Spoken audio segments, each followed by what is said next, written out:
بسم اللہ الرحمن الرحیم۔ سورہ فاتحہ قرآن مجید کی پہلی صورت جو انسان کو اللہ سے جوڑتی ہے۔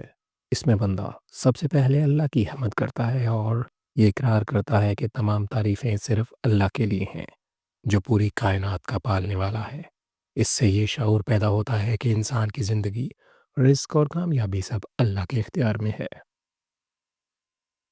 اللہ کو رحمان اور رحیم کہہ کر اس کی بے پناہ رحمت کا اعتراف کیا جاتا ہے، جس سے بندے کے دل میں امید اور اعتماد پیدا ہوتا ہے کہ اللہ اپنے بندوں پر مہربان ہے۔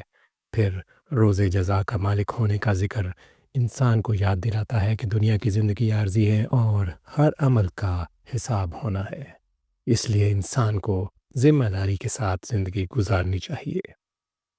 اس کے بعد بندہ واضح اعلان کرتا ہے کہ وہ صرف اللہ ہی کی عبادت کرتا ہے اور مدد بھی اسی سے مانگتا ہے۔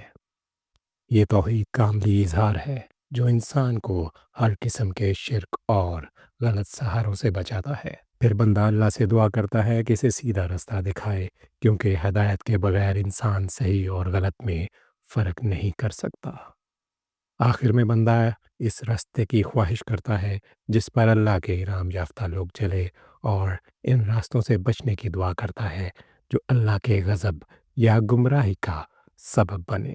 یوں سورہ الفاتحہ انسان کو صحیح عقیدہ، درست عمل اور کامیاب زندگی کا مکمل راستہ دکھاتی ہے۔